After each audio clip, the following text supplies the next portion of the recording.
నమస్తే welcome to Sri fiber news. ముందుగా headlines. ముమ్మరంగా టీడీపీ అధినేత చంద్రబాబు నాయుడు ప్రమాణ స్వీకారోత్సవ కార్యక్రమ ఏర్పాట్లను పర్యవేక్షిస్తున్న అధికారులు. పీఎం కిసాన్ నిధి విడుదల దస్త్రంపై ప్రధాని మోడీ తొలి సంతకం. మోడీ అధ్యక్షతన భేటీ అయిన కేబినెట్. అవినీతి నిరోధక శాఖకు మాజీ మంత్రి సత్యనారాయణపై ఫిర్యాదు చేసిన టీడీపీ పాలిట్ బ్యూరో సభ్యులు వర్ల రామయ్య. చంద్రబాబు నాయుడు ప్రమాణ స్వీకారానికి ఏర్పాట్లు ఊపందుకున్నాయి. ఈ నెల 12న చంద్రబాబు నాయుడు ఆంధ్రప్రదేశ్ ముఖ్యమంత్రిగా ప్రమాణ స్వీకారం చేయనున్నారు. తొలుత ఈ నెల 9వ తేదీనే చంద్రబాబు నాయుడు ప్రమాణ స్వీకార కార్యక్రమం ఉంటుందని భావించినప్పటికీ తాజా పరిణామాల నేపథ్యంలో అందులో మార్పు చోటు చేసుకుంది. ఆంధ్రప్రదేశ్ అసెంబ్లీ ఎన్నికల్లో టీడీపీ, జనసేన, బీజేపీ కూటమి విజయ దుందుబి మోగించారు. ఇక ఈ నేపథ్యంలోనే రాష్ట్రంలో కూటమి ప్రభుత్వం ఏర్పాటు దిశగా ప్రయత్నాలు జరుగుతున్నాయి. ఈ క్రమంలోనే చంద్రబాబు నాయుడు ప్రమాణ స్వీకారానికి ఏర్పాట్లు ఊపందుకున్నాయి. ఈ నెల 12న చంద్రబాబు నాయుడు ఆంధ్రప్రదేశ్ ముఖ్యమంత్రిగా ప్రమాణ స్వీకారం చేయనున్నారు. తొలుత ఈ నెల 9వ తేదీనే చంద్రబాబు నాయుడు ప్రమాణ స్వీకార కార్యక్రమం ఉంటుందని భావించినప్పటికీ తాజాగా పరిణామాల నేపథ్యంలో అందులో మార్పు చోటు చేసుకుంది. 3 రోజుల ఆలస్యంగా ఈ నెల 12వ తేదీన అంటే రేపు చంద్రబాబు నాయుడు సీఎంగా ప్రమాణ స్వీకారం చేయనున్నారు. పీఎం కిసాన్ నిధి విడుదల దస్త్రంపై ప్రధానమంత్రి నరేంద్ర మోడీ తొలి సంతకాన్ని చేశారు. దీంతో 9.3 కోట్ల మంది రైతులకు 20,000 కోట్ల ఆర్థిక సహాయం అందనుంది. పీఎంఏవై కింద మరో 3 కోట్ల ఇళ్లు నిర్మించేందుకు మోడీ అధ్యక్షతన తొలి కేబినెట్ భేటీ ఆమోదం తెలిపింది. ప్రధాని నరేంద్ర మోడీ అధ్యక్షతన కేంద్ర మంత్రి వర్గం సమావేశమైంది. పీఎంఏవై కింద మరో 3 కోట్ల ఇళ్లు నిర్మించేందుకు తొలి కేబినెట్ భేటీ ఆమోదం తెలిపింది. నరేంద్ర మోడీ మూడోసారి ప్రధాని అయ్యాక లోక్ కళ్యాణ్ మార్గ్లోని మోడీ నివాసంలో కేబినెట్ తొలిసారి సమావేశమైంది. ఈ సమావేశంలో మరికొన్ని కీలక నిర్ణయాలు తీసుకోనున్నారు. అంతకుముందు రైతులకు సంబంధించి పీఎం కిసాన్ నిధి విడుదల దస్త్రంపై మోడీ తొలి సంతకం చేశారు. దీంతో 9.3 కోట్ల మంది రైతులకు 20,000 కోట్ల ఆర్థిక సహాయం అందనుంది. కేబినెట్ భేటీకి ముందు పీఎంఓ కార్యాలయంలో ఏర్పాటు చేసిన కార్యక్రమంలో ప్రధాని మోడీ పాల్గొన్నారు. వైసీపీ నేత మాజీ మంత్రి బొత్స సత్యనారాయణపై తెదేపా నేత వర్ల రామయ్య అవినీతి నిరోధక శాఖకి ఫిర్యాదు చేశారు. రాష్ట్రంలో టీచర్ల బదిలీలో అక్రమాలకు పాల్పడ్డారని విచారణ జరపాలని అధికారులను కోరారు. బదిలీ కోసం ఒక్కో టీచర్ నుంచి 3 లక్షల నుంచి 6 లక్షల వరకు వసూలు చేస్తారన్నారు. టీచర్ల బదిలీలో 65 కోట్ల వరకు వసూలు చేస్తారని ఫిర్యాదు చేశారు. ఎన్నికల కూడా అమల్లోకి వచ్చాక కూడా రాష్ట్రంలో ఉపాధ్యాయులను బదిలీ చేశారని ఆరోపించారు. మహిళా మంత్రి కావచ్చు, మగ మంత్రి కావచ్చు, ఎవరిని వదిలేదు లేదు. ఎవరెవరైతే ఓవర్ యాక్షన్లు చేసి అవినీతితోటి ఆ డబ్బుతోటి పెద్ద పెద్ద కార్లు కొన్నారో, పెద్ద పెద్ద బంగళాలు కొన్నారో, పెద్ద పెద్ద ఆస్తులు కొన్నారో, పెద్ద పెద్ద పొలాలు కొన్నారో అన్నీ బయటకు వస్తాయి. మీ అవినీతి భాగవతం అంతా కూడా రాష్ట్ర ప్రజలకు తెలుస్తుంది. రాష్ట్ర ప్రజలు ఇది గమనించే మిమ్మల్ని తరిమి కొట్టారు. అయినా కూడా తరిమి కొట్టడంతో మీ పాపం పూర్తి అవ్వలేదు. ఈ దర్యాప్తు చేసి అదంతా కూడా మిమ్మల్ని అరెస్టు చేసి శ్రీకృష్ణ జన్మస్థానానికి వెళ్ళేంత వరకు కూడా ఈ ప్రభుత్వ యంత్రాంగం, ఈ వ్యవస్థలు ఉన్నాయి కదా, ఏసీపీ కావచ్చు, సిఐడి కావచ్చు, వీళ్ళందరూ కూడా అప్పుడు సిఐడి అప్పుడు ఏసీపీలో కాకుండా, మీ టైంలో సిఐడి మీ టైంలో ఏసీపీ కాకుండా చట్టబద్ధంగా, చట్ట పరిధిలో, న్యాయబద్ధంగా మీకున్న పరిధుల్లో దర్యాప్తు చేయమని కూడా కోరటం జరిగింది. దర్యాప్తు చేస్తారని మేము ఆశిస్తున్నాం. ఎక్నాలజ్మెంట్ కూడా తీసుకున్నారు. అది ఏది ఎక్కడేసారు స్టాంప్ ఎక్నాలజ్మెంట్ కూడా ఇచ్చారు. ఎస్పీ గారు తాను రిసీవ్ చేసుకున్నట్లుగా ఎక్నాలజ్మెంట్ కూడా ఇచ్చారు. కనుక తప్పకుండా కేసు రిజిస్టర్ చేసి దర్యాప్తు చేసి బొత్స సత్యనారాయణ అండ్ టీం, బొత్స సత్యనారాయణ ఆయన అవినీతి టీం మొత్తాన్ని కూడా అరెస్ట్ చేయాలని తెలుగుదేశం పార్టీ డిమాండ్ చేస్తుంది. Thank you everybody. Any questions on this? Tourism అనలా నేను, ఇంకా అవ్వచ్చు, టూరిజం కావచ్చు, ఇంకా కొంతమంది ఉన్నారు. అందరి భాగవతం బయట పెడతాం. అవినీతి చేస్తేనే, మళ్ళీ అవినీతి చేయని అమాయకులు ఒకరిద్దరు ఉంటే వాళ్ళ జోలు రాము. నేను మాట్లాడేది జాగ్రత్తగా మాట్లాడతా. అవినీతి చేయని మంత్రులు ఒకళ్ళిద్దరు ఉంటే వాళ్ళ జోలి మేము రాము. అవినీతి చేసిన వాళ్ళందరూ కూడా they have to pay for their అవినీతి. వాళ్ళ అవినీతికి వాళ్ళు సొంకం చెల్లించవలసిందే, తగిన మూల్యం చెల్లించవలసిందే. శ్రీకృష్ణ జన్మస్థానాన్ని వారు చూడవలసిందే. ఓకే. మంత్రివర్గ కూర్పుపై టీడీపీ అధినేత చంద్రబాబు నాయుడు తన నివాసంలో సుదీర్ఘంగా కసరత్తు చేస్తున్నారు. దీంతో మంత్రివర్గంలో చోటు కోసం పలువురు ఆశాహులు చంద్రబాబు నాయుడు నివాసానికి నిన్న క్యూ కట్టారు. తమ అధినేతను కలిసి ఆయన దృష్టిలో పడేందుకు అనేక ప్రయత్నాలు చేశారు. కూటమి ఎమ్మెల్యేలంతా నేడు చంద్రబాబు నాయుడును ముఖ్యమంత్రి అభ్యర్థిగా ఎన్నుకోనున్నారు. ముఖ్యమంత్రి అభ్యర్థిగా చంద్రబాబు నాయుడు పేరును జనసేన అధినేత పవన్ కళ్యాణ్ ప్రతిపాదించే అవకాశం ఉన్నట్లుగా సమాచారం. మంత్రివర్గ కూర్పుపై టీడీపీ అధినేత నారా చంద్రబాబు నాయుడు తన నివాసంలో సుదీర్ఘంగా కసరత్తు చేస్తున్నారు. దీంతో మంత్రివర్గంలో చోటు కోసం పలువురు ఆశాహులు చంద్రబాబు నాయుడు నివాసానికి నిన్న క్యూ కట్టారు. తమ అధినేతను కలిసి ఆయన దృష్టిలో పడేందుకు అనేక ప్రయత్నాలు కూడా చేశారు. కూటమి ఎమ్మెల్యేలంతా నేడు చంద్రబాబు నాయుడును ముఖ్యమంత్రి అభ్యర్థిగా ఎన్నుకోనున్నారు. ముఖ్యమంత్రి అభ్యర్థిగా చంద్రబాబు నాయుడు పేరును జనసేన అధినేత పవన్ కళ్యాణ్ ప్రతిపాదించే అవకాశం ఉన్నట్లుగా సమాచారం. విజయవాడ ఏ కన్వెన్షన్ సెంటర్లో టీడీపీ, జనసేన, బీజేపీ కూటమి శాసనసభ పక్ష సమావేశం నేడు జరగనుంది.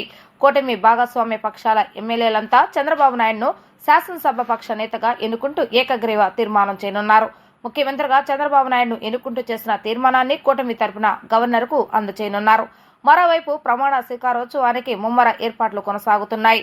జూన్ 12వ తేదీన ఉదయం 11:27 నవ్యాంధ్రప్రదేశ్ మూడోసారిగా ముఖ్యమంత్రిగా చంద్రబాబు నాయుడు ప్రమాణ స్వీకారం చేయనున్నారు. రాష్ట్రంలో తెలుగుదేశం పార్టీ ప్రజాస్వామ్యాన్ని బ్రతికిస్తే వైసీపీ చంపుతుందని టీడీపీ నేత పట్టాభి మండిపడ్డారు. ప్రజాస్వామ్యాన్ని గౌరవించే పార్టీ తెలుగుదేశం అని తెలిపారు. కూటమి పార్టీలంతా కలిసి ప్రజాస్వామ్య పరిరక్షణ ఉద్యమాన్ని చేపట్టాయని వ్యాఖ్యానించారు.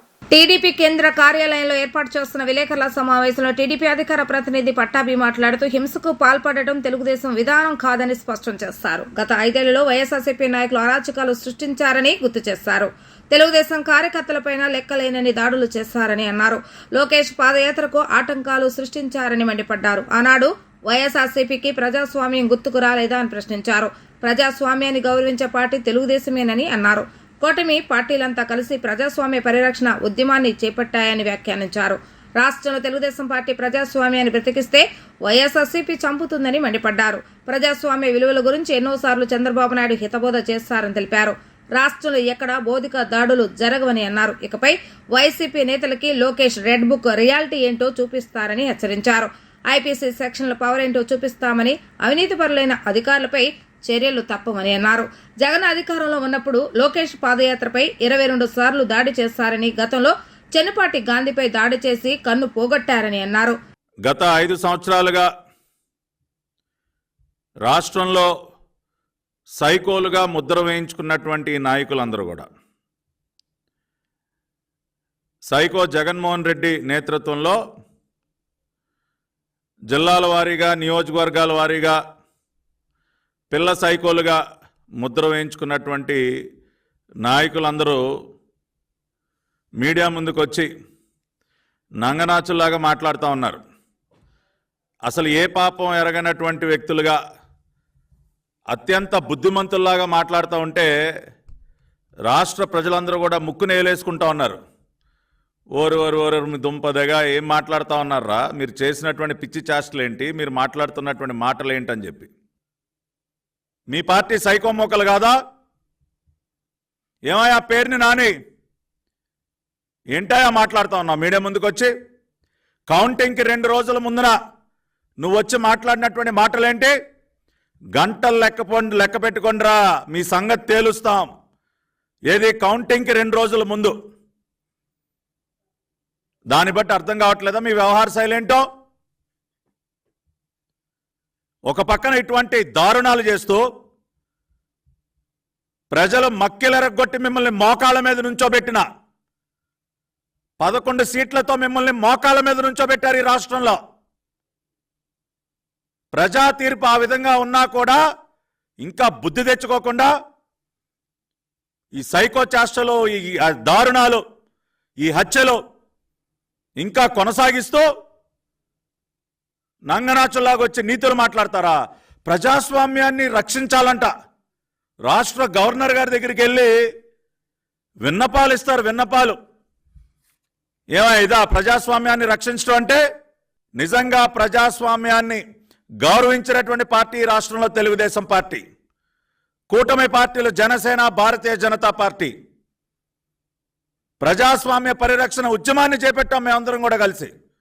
ఇవాళ రాష్ట్రంలో తిరిగి ప్రజాస్వామ్యాన్ని బ్రతికించాం మేము. అటువంటి మాకు ప్రజాస్వామ్యం యొక్క పాఠాలు మాకు చెప్తారా? ఇటువంటి దారుణాలు కొడిగడుతూ మీరు ప్రజాస్వామ్యం గురించి మాట్లాడతారా? నారా చంద్రబాబు నాయుడు గారు మాకు ఒక క్రమశిక్షణ అలవాటు చేశారు. ప్రజాస్వామ్య విలువల గురించి మాకు ఎన్నోసార్లు ఆయన హితబోధ చేశారు. ఇవాళ అందుకనే చెప్తా ఉన్నాం, మీరేమీ ప్యాంట్లు జరుపుకోక్కర్లేదు. ఇవాళ వచ్చి అయ్యో బాబు అని గుండెలు బాదుకుంటా ఉన్నారు. ఈ గుండెలు బాదుకునేటటువంటి పిల్ల సైకోలందరికీ చెప్తా ఉన్నా, తెలుగుదేశం పార్టీ పక్షాన, అరే బాబు మీరు ఎవరో ప్యాంట్లు తడుపుకోవద్దు. నేను హామీ ఇస్తా ఉన్నా, రాష్ట్రంలో ఎక్కడా కూడా మీ పైన భౌతిక దాడులు జరగవు. మీ ఇళ్ల పైన దాడులకు ఎవరు తెగబడరు. మీ కుటుంబ సభ్యులను ఎవరు కూడా భయభ్రాంతులకి గురి చేయరు. నాది హామీ. చంద్రబాబు నాయుడు గారి పక్షాన, లోకేష్ గారి పక్షాన, తెలుగుదేశం పార్టీ పక్షాన, కూటమి పక్షాన నేను హామీ ఇస్తున్నా. కేంద్ర మంత్రిగా పశ్చిమ గోదావరి జిల్లా నర్సాపురం ఎంపీ భూపతిరాజు శ్రీనివాస్ వర్మ ప్రమాణ స్వీకారం చేశారు. ఏపీలో బీజేపీ నుంచి 3 ఎంపీ అభ్యర్థులు గెలుపొందారు. వారిలో భూపతిరాజు శ్రీనివాస్ వర్మకు కేంద్ర మంత్రివర్గంలో చోటు దక్కింది. ఎంపీగా గెలిచిన తొలిసారే కేంద్ర మంత్రిగా అవకాశం లభించింది. బీజేపీ పార్టీ తరపున ఎంపీగా పోటీ చేసి భారీ మెజారిటీతో గెలిచిన నర్సాపురం ఎంపీ భూపతిరాజు శ్రీనివాస్ వర్మకు కేంద్ర మంత్రివర్గంలో చోటు లభించింది. ఆయన ఎంపీగా గెలవడం ఇదే తొలి పర్యాయం కాగా, గెలిచిన వెంటనే కేంద్ర కేబినెట్లోనూ చోటు దొరికింది. నిన్న ఢిల్లీలోని రాష్ట్రపతి భవన్లో జరిగిన ఈ కార్యక్రమంలో భూపతిరాజు శ్రీనివాస్ వర్మ కేంద్ర సహాయ మంత్రిగా పదవి ప్రమాణం చేశారు. భారత రాజ్యాంగానికి లోబడి ప్రజా ప్రయోజనాలే పరమావధిగా విధులు నిర్వర్తిస్తానని ప్రమాణ స్వీకారం చేశారు. मैं भूपतिराजू श्रीनिवास वर्मा ईश्वर की शपथ लेता हूं कि मैं विधि द्वारा स्थापित भारत के संविधान के प्रति सच्ची श्रद्धा और निष्ठा रखूंगा। मैं भारत की प्रभुता और अखंडता अक्षुण्ण रखूंगा।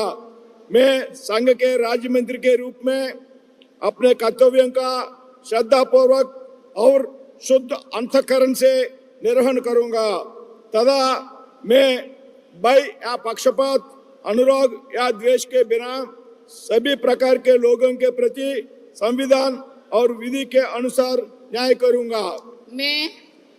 मैं भूपतिराज श्रीनिवास वर्मा ईश्वर की शपथ लेता हूं कि जो विषय संघ के राज्य मंत्री के रूप में मेरे विचार के लिए लाया जाएगा अथवा मुझे ज्ञात होगा, उसे किसी व्यक्ति या व्यक्तियों को तब के सिवाय जबकि ऐसे राज्य मंत्री के रूप में अपने कर्तव्यों के सम्यक निर्वहन के लिए ऐसा करना अपेक्षित हो, मैं प्रत्यक्ष अथवा अप्रत्यक्ष रूप से संसूचित या प्रकट नहीं करूंगा।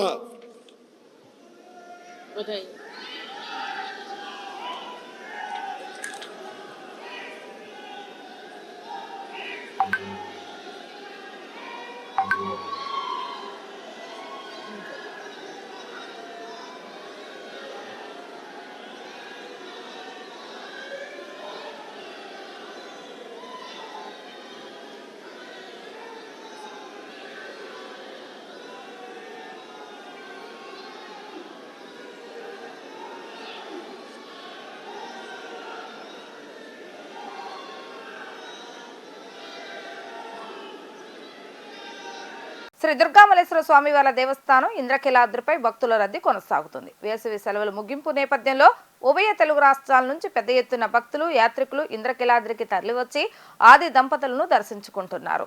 రద్దీ నేపథ్యంలో భక్తులకు ఎటువంటి ఇబ్బంది కలగకుండా ఆలయ అధికారులు అన్ని ఏర్పాట్లు చేశారు. వేసవి సెలవులు ముగింపు నేపథ్యంలో ఇంద్రకీలాద్రిపై భక్తుల రద్దీ పెరిగింది. ఉభయ తెలుగు రాష్ట్రాల నుంచి పెద్ద ఎత్తున భక్తులు ఇంద్రకీలాద్రికి తరలివచ్చి దుర్గా మల్లేశ్వర స్వామి వార్లను దర్శించుకుని మొక్కులు చెల్లించుకున్నారు. అన్ని క్యూ లైన్లు భక్తులతో కిటకిటలాడాయి. తెల్లవారుజామున 6 గంటలకు ప్రారంభమైన భక్తుల రద్దీ మధ్యాహ్నం 3 గంటల వరకు ఏకరీతిన కొనసాగింది. ఇతర ప్రాంతాల నుంచి విచ్చేసిన భక్తులు పవిత్ర కృష్ణానదిలో పుణ్యస్నానాలు ఆచరించి తలనీలాలను సమర్పించారు. ఘాట్ రోడ్ లో చెప్పుల స్టాండ్ వరకు, మహామండపంలో 5వ అంతస్తు వరకు క్యూ లైన్లు బారులు తీరాయి. కేంద్రంలో ఎన్డీఏ కొత్త కేబినెట్ ఓ కొలిక్కి వస్తున్న నేపథ్యంలో ఏపీ కేబినెట్ కూర్పుపై టీడీపీ అధినేత చంద్రబాబు నాయుడు దృష్టి సారించారు. జనసేనాని పవన్ కళ్యాణ్, బీజేపీ నేతలతో చంద్రబాబు నాయుడు మంత్రాలు ప్రారంభించారు. ఏపీలో కూటమికి 164 మంది ఎమ్మెల్యేలు ఉండటంతో మంత్రివర్గం ఎంపిక కత్తి మీద సాములాగా మారింది.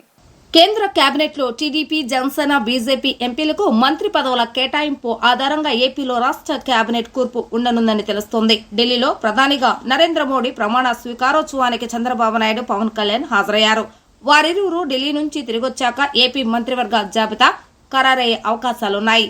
ఈ నెల 11న టీడీపీ శాసనసభ పక్ష సమావేశం జరగనుంది. టీడీఎల్పీ భేటీ అనంతరం టీడీపీ, జనసేన, బీజేపీ ఎమ్మెల్యేలు సమావేశం కానున్నారు. ఈ సమావేశంలో కూటమి ఎమ్మెల్యేలు చంద్రబాబు నాయుడును తమ నాయకుడిగా ఎన్నుకుంటారు.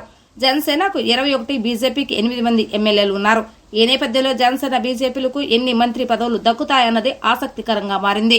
ముఖ్యంగా పవన్ కళ్యాణ్ మంత్రి పదవిని తీసుకుంటారా, ఒకవేళ తీసుకుంటే ఏ శాఖను ఎంచుకుంటారు అనేది అత్యంత చర్చానీయాంశంగా మారింది. మరోవైపు పూర్తిస్థాయి కేబినెట్ తో పరిపాలన ప్రారంభించాలని చంద్రబాబు నాయుడు భావిస్తున్నారు. ముఖ్యమంత్రితో కలిపి 26 మందితో కేబినెట్ ప్రకటించే అవకాశాలున్నాయి. ఏపీ కేబినెట్ కూర్పుపై ఎన్డీఏ పెద్దలు చంద్రబాబు నాయుడుకు స్వేచ్ఛ ఇచ్చినట్లుగా తెలుస్తుంది. వార్తలు ముగించే ముందు హెడ్లైన్స్ మరొకసారి. ముమ్మరంగా టీడీపీ అధినేత చంద్రబాబు నాయుడు ప్రమాణ స్వీకారోత్సవ కార్యక్రమ ఏర్పాట్లను పర్యవేక్షిస్తున్న అధికారులు. పీఎం కిసాన్ నిధి విడుదల దస్త్రంపై ప్రధాని మోడీ తొలి సంతకం. మోడీ అధ్యక్షతన భేటీ అయిన కేబినెట్. అవినీతి నిరోధక శాఖకు మాజీ మంత్రి సత్యనారాయణపై ఫిర్యాదు చేసిన టీడీపీ పాలిట్ బ్యూరో సభ్యులు వర్ల రామయ్య. ఇవి ఈ రోజు వార్తా విశేషాలు. మరలా తిరిగి ప్రసారం వార్తలు మళ్ళీ కలుద్దాం. అంతవరకు సెలవు. నమస్కారం.